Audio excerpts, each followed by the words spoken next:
ಆಯ್ತಪ್ಪ, ನಿಮ್ಮ ಮೇಲೆ ನಾನು ಮೋದಿ ಅವರನ್ನ ಅವರಿಗೆ ಧನ್ಯವಾದಗಳನ್ನು ಹೇಳ್ತೀನಿ. ಮೊದಲನೇವನಾಗಿದ್ದಿ ಧನ್ಯವಾದ ಹೇಳ್ತೀನಿ, ಮಾಡಪ್ಪ.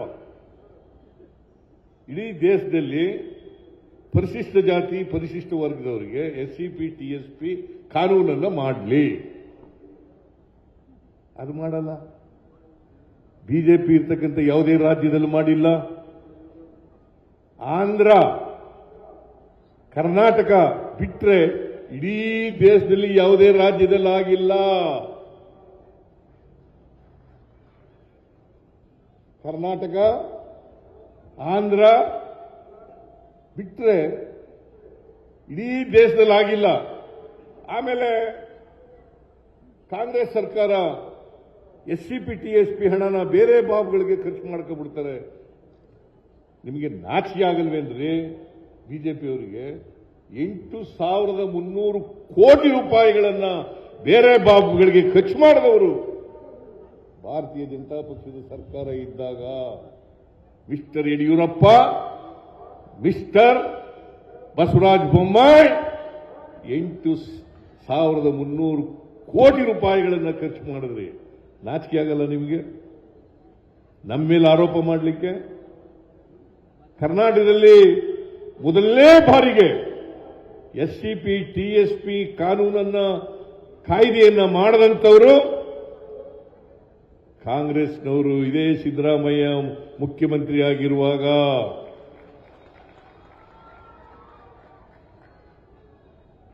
ನೀವು ಮಾಡಿದ್ರ? ನೀವು ಮಾಡಿ, ಈಗ ನಿಮ್ಗೆ ಅಭಿನಂದಿಸ್ತೀವಿ ನಾವು. ಮಾಡ್ರಿ ಬಿಜೆಪಿಯವರು. ಸುಮ್ಮನೆ ನೀವು ಕೂತ್ಕೊಂಡು ಈ ವರ್ಷ 42,018 ಕೋಟಿ ರೂಪಾಯಿಗಳನ್ನ SCP TSPಗೆ ಖರ್ಚು ಮಾಡ್ತಾ ಇದ್ದೀವಿ. 42,018 ಕೋಟಿ ರೂಪಾಯಿಗಳು.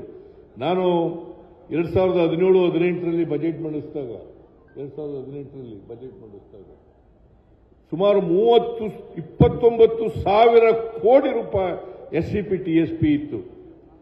ಇವರು ಅಧಿಕಾರಕ್ಕೆ ಬಂದ ಮೇಲೆ 26,000 ಕೋಟಿಗಳು SCP TSP ಜಾಸ್ತಿ ಆಗಬೇಕಾಗಿತ್ತು. ಬಜೆಟ್ ಗಾತ್ರ ಜಾಸ್ತಿ ಆಗ್ತಾ ಇದೆ, ಆದರೆ ಕಡಿಮೆ ಮಾಡಿಬಿಟ್ರಿ ನೀವು. ಈ ವರ್ಷ ಹೋದ ವರ್ಷ 30,000 ಕೋಟಿ ಇತ್ತು.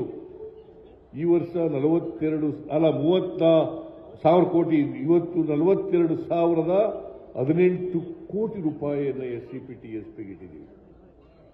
ಸುಮಾರು 29,000 ಕೋಟಿ SC ಜನರಿಗೆ, 12,000 ಚಿಲ್ಲರೆ ಕೋಟಿ STಗೆ ಇಟ್ಟಿರ್ತಕ್ಕಂಥದ್ದು. ಇದು ಈ ವರ್ಷ ಇಟ್ಟಿರ್ತಕ್ಕಂಥದ್ದು. ಬಜೆಟ್ ಗಾತ್ರ ಜಾಸ್ತಿ ಆಗ್ತದೆ. ಬಜೆಟ್ ಗಾತ್ರ ಜಾಸ್ತಿ ಆದಷ್ಟು ಕೂಡ ಹೆಚ್ಚಾಗಬೇಕು. ಇದು ಯೋಜನಾ ಗಾತ್ರ ಜಾಸ್ತಿ ಆದಷ್ಟು ಕೂಡ, ಯೋಜನೆ ಖರ್ಚು ಮಾಡ್ತಕ್ಕಂಥ ಹಣ ಜಾಸ್ತಿ ಆದಷ್ಟು ಕೂಡ ಹೆಚ್ಚು ಮಾಡಬೇಕು. ನಾನು ಬಿಜೆಪಿಯವರು ಕೇಳ್ತೀನಿ, ಈ ಬಡ್ತಿನಲ್ಲಿ ಮೀಸಲಾತಿ ಕಾಯ್ದೆಯನ್ನ ಮಾಡದವರು ಯಾರಪ್ಪ? ಸಾಗರ್,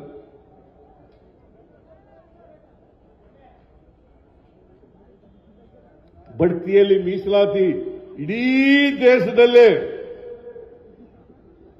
ಸುಪ್ರೀಂ ಕೋರ್ಟ್ನವರು ಬಡ್ತಿಯಲ್ಲಿ ಮೀಸಲಾತಿಯನ್ನು ತೆಗೆದುಹಾಕಿದಾಗ ಅದನ್ನು ನಲ್ಲಿಫೈ ಮಾಡಿ ದಲಿತರಿಗೆ ಮೀಸಲಾತಿನಲ್ಲಿ ಬಡ್ತಿಯಲ್ಲಿ ಮೀಸಲಾತಿ ಸಿಗಬೇಕು ಅಂತೇಳಿ ಕಾಯ್ದೆಯನ್ನ ಮಾಡಿ, ರತ್ನಪ್ರಭಾ ಅಂತೇಳಿ ಚೀಫ್ ಸೆಕ್ರೆಟರಿ ಇದ್ರು, ಅವರ ಅಧ್ಯಕ್ಷದಲ್ಲಿ ಒಂದು ಸಮಿತಿಯನ್ನ ಮಾಡಿ ಅವರ ವರದಿಯನ್ನು ತರಿಸಿಕೊಂಡು ಅದರ ಆಧಾರದ ಮೇಲೆ ಬಡ್ತಿಯಲ್ಲಿ ಮೀಸಲಾತಿಯನ್ನು ತಂದದ್ದು, ಅದಕ್ಕೆ ಕಾನೂನನ್ನು ಮಾಡದ್ದು. ಅದು ಸುಪ್ರೀಂ ಕೋರ್ಟ್ನಲ್ಲಿ ಕೆಲವರು ಚಾಲೆಂಜ್ ಮಾಡಿದ್ರು. ಸುಪ್ರೀಂ ಕೋರ್ಟ್ನಲ್ಲೂ ಕೂಡ ಕಾನೂನು ಊರ್ಜಿತ ಆಗಿರ್ತಕ್ಕಂಥದ್ದು ಇವತ್ತು ಇಡೀ ದೇಶದಲ್ಲಿ ಪ್ರಥಮ. ಮತ್ತೆ ಕರ್ನಾಟಕ ಇಡೀ ದೇಶದಲ್ಲಿ ಮೊದಲನೇ ರಾಜ್ಯ ಇದನ್ನು ಮಾಡಿರ್ತಕ್ಕಂಥದ್ದು.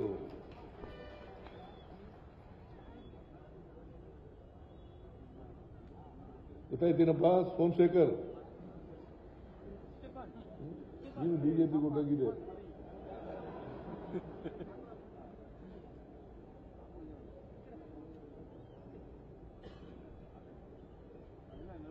ಸಾಮಾಜಿಕ ನ್ಯಾಯಕ್ಕೆ ಯಾವ್ದು ಏನು ಮಾಡಿದ್ದಾರೆ, ಸಂವಿಧಾನದ ರೀತಿ ಏನ್ ನಡ್ಕೊಂಡಿದ್ದಾರೆ. ಇವತ್ತು ಮಹಿಳೆಯರಿಗೆ, ದಲಿತರಿಗೆ, ಹಿಂದುಳಿದವರಿಗೆ, ಅಲ್ಪಸಂಖ್ಯಾತರಿಗೆ ಆರ್ಥಿಕವಾಗಿ, ಸಾಮಾಜಿಕವಾಗಿ ಶಕ್ತಿಯನ್ನು ಕೊಡ್ತಕ್ಕಂಥ ಸಮಾನತೆ ಸುಮ್ಮನೆ ಬಂದ್ಬಿಡಲ್ಲ. ಯಾರಿಗೆ ಆರ್ಥಿಕ ಶಕ್ತಿ ಇರಲ್ಲ, ಯಾರಿಗೆ ಸಾಮಾಜಿಕ ಶಕ್ತಿ ಇರಲ್ಲ, ಅವರು ಯಾವತ್ತೂ ಕೂಡ ಸಮಾನರಾಗಲಿಕ್ಕೆ, ಮುಖ್ಯವಾಹಿನಿಗೆ ಬರಲಿಕ್ಕೆ ಸಾಧ್ಯ ಇಲ್ಲ. ಅದಕ್ಕೋಸ್ಕರ ನೀವು ಸ್ವಾತಂತ್ರ್ಯ ಯಶಸ್ವಿ ಆಗಬೇಕಾದ್ರೆ, ಪ್ರಜಾಪ್ರಭುತ್ವ ಯಶಸ್ವಿ ಆಗಬೇಕಾದ್ರೆ ಆರ್ಥಿಕವಾಗಿ, ಸಾಮಾಜಿಕವಾಗಿ ಸಬಲರನ್ನಾಗಿ ಮಾಡಬೇಕು. ಅದಕ್ಕೆ ನಾವು ಕಾನೂನು ತಗೊಂಡಿದ್ದೀವಿ. ಇದನ್ನ ಗ್ಯಾರಂಟಿ ಯೋಜನೆಗಳನ್ನು ತಂದಿರತಕ್ಕಂಥದ್ದು, ಅನೇಕ ಭಾಗ್ಯ ಯೋಜನೆಗಳನ್ನು ತಂದಿರತಕ್ಕಂಥದ್ದು. ಕೊಂಡ್ಕೊಳ್ತಕ್ಕಂಥ ಶಕ್ತಿನೇ ಇಲ್ಲದೆ ಹೋದ್ರೆ ಅಂಗಡಿಗೆ ಕೊಂಡ್ಕೊಳ್ಳಿಕ್ಕೆ ಹೋಗಕ್ಕೆ ಹೆಂಗ್ ಸಾಧ್ಯ ಆಗ್ತದೆ? ಕೊಂಡ್ಕೊಳ್ತಕ್ಕಂಥ ಶಕ್ತಿ ಬಂದಾಗ ಮಾತ್ರ ಆರ್ಥಿಕ ಚಟುವಟಿಕೆಗಳು ನಡೀಲಿಕ್ಕೆ ಸಾಧ್ಯ ಆಗ್ತದೆ. ಆರ್ಥಿಕ ಚಟುವಟಿಕೆಗಳು ಇಲ್ಲದೇನೆ ಸಮಾನತೆ ಇರಲ್ಲ. ಅದಕ್ಕೆ ಲೋಕಿ ಅವರು ಹೇಳ್ತಾ ಇದ್ರು, ನಮ್ಮ ಜಾತಿ ವ್ಯವಸ್ಥೆಗೆ ಚಲನೆ ಇಲ್ಲ, ಚಲನೆ ರಹಿತವಾದಂಥ ಜಾತಿ ವ್ಯವಸ್ಥೆ. ಅದಕ್ಕೆ ಇಷ್ಟು ವರ್ಷ ಆದರೂ ಕೂಡ ಜಾತಿ ವ್ಯವಸ್ಥೆ ಹೋಗಿಲ್ಲ. ಯಾಕೆಂದ್ರೆ ನಮ್ಮ ವಿದ್ಯಾವಂತರೇ ಅದನ್ನ ಜಾತಿ ಮಾಡಲಿಕ್ಕೆ ಪ್ರಾರಂಭ ಮಾಡಿಬಿಟ್ಟಿದ್ದಾರೆ ಕೆಲವರು. ವಿದ್ಯೆ, ಅದಕ್ಕೆ ಬಾಬಾ ಸಾಹೇಬ್ ಅಂಬೇಡ್ಕರ್ ಅವರು ಹೇಳಿದ್ರು, ನಾನು ವಿದ್ಯೆ ಕಲ್ತಿರ್ತಕ್ಕಂಥದ್ದು, ಜ್ಞಾನಾರ್ಜನೆ ಮಾಡಿರ್ತಕ್ಕಂಥದ್ದು ಸ್ವಾರ್ಥಕ್ಕಲ್ಲ. ನಾವು ಇದನ್ನ ಅರ್ಥ ಮಾಡ್ಕೋಬೇಕಾಗ್ತದೆ. ನಾವು ಯಾರು ಕೂಡ ಸ್ವಾರ್ಥಕ್ಕೋಸ್ಕರ ಮಾಡ್ಕೊಂಡಿರೋ ವಿದ್ಯಾವಂತರಾಗಿರೋದಲ್ಲ.